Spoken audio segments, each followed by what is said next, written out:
Hi, YouTube fans. This is Matt of Post-April 6th YouTube channel.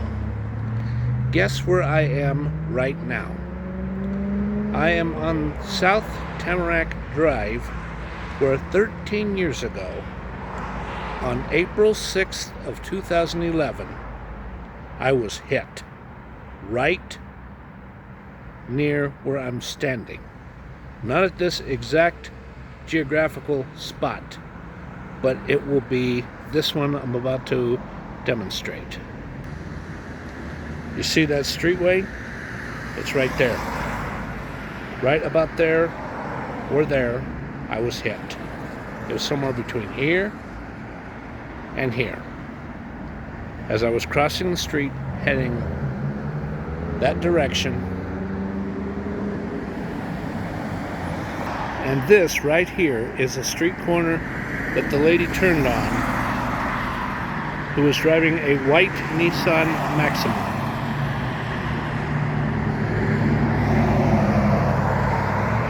And right up that way, that is the south side of East Hamden Avenue. And it was right near this tree right here. Not on this side, but on the other side. About over, oh goodness, about over here, where I was crossing South Tamarac Drive. It was on this side, not this side.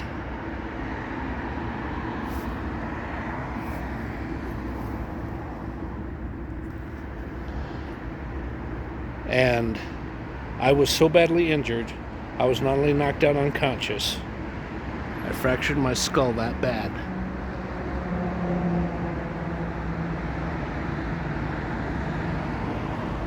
Because what happened was I was hitting both my legs below the knee, approximately, or at the knee, and the top of my head slammed into the windshield that fast.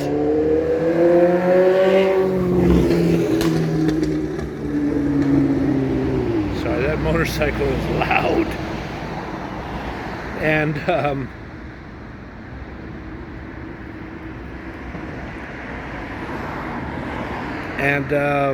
after I hit the windshield, I flew over the top of the car about like this, roughly. And then I bumped my head on the rear windshield, and more blood came out of both my ears. And then I rolled off of the trunk of the car, and then I landed on the ground, and I rolled around on the ground probably at least twice before things culminated, and I was laying still, face down, in the middle of the street. And I was not only deeply unconscious, I was bleeding out of both of these ears. The woman who hit me immediately pulls over her car. And if she didn't call 911 emergency services immediately, I personally think there's a good possibility she called somebody she knew at Denver Police, a direct phone number. Not the main switchboard phone number, somebody she knew who was a sergeant, a detective, or whatever he or she's job with Denver Police would be. But I could be wrong on that, and it could have been 911. The other part of me, when I say that, says it was 911. That very well could be right. But whether it was 911 or whether it was Denver Police or someone specifically with Denver Police, I'll never know. And it's better I don't know. This was 13 years ago. After I was hit by the car, and after the woman called 911 or Denver Police, like I said, a policeman showed up right away within about a minute, maybe even sooner than that. And he or she, if it was a patrolman or a patrolwoman, gently rolled me over on my back, and they did some first aid to me. And then an ambulance showed up as quickly as it could get there. And what happened is, or at least this is what a guy who used to be a paramedic told me probably happened.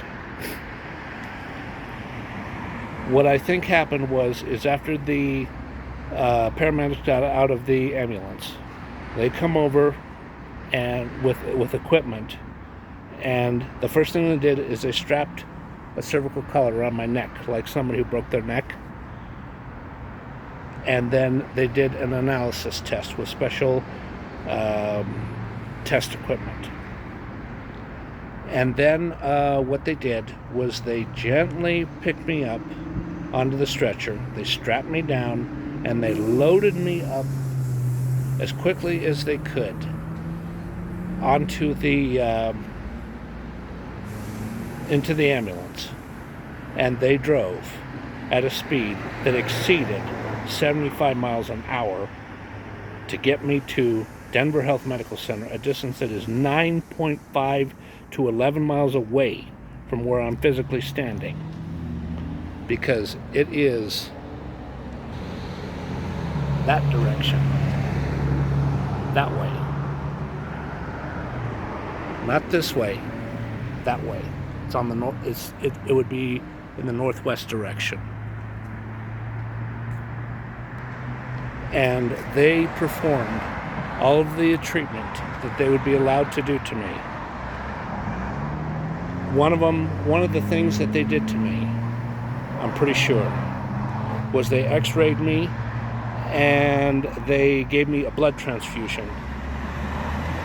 Either before, in fact, I come to think of it, now that I talked about the x-ray issue, I personally think they did a blood transfusion, and then a couple of minutes later, or 5 minutes later, they did an x-ray. And they also did some type of brainwave or brain activity test. And I was in that emergency room for 3 hours until I was transferred to the intensive care. And after I was transferred to the intensive care,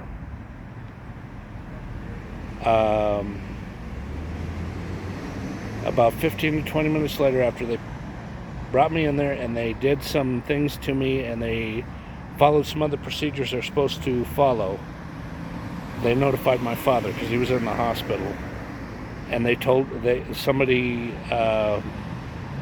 came and told him and my stepmother where I was. And then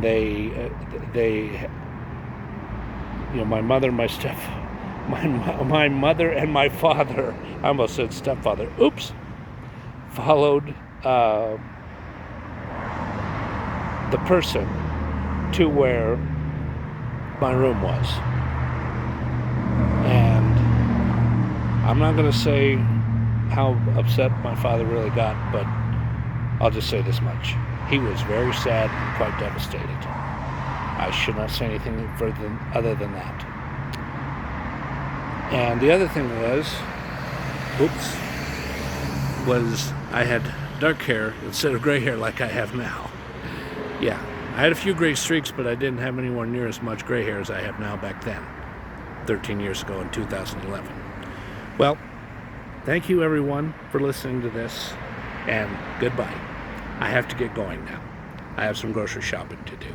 Thank you. Bye-bye.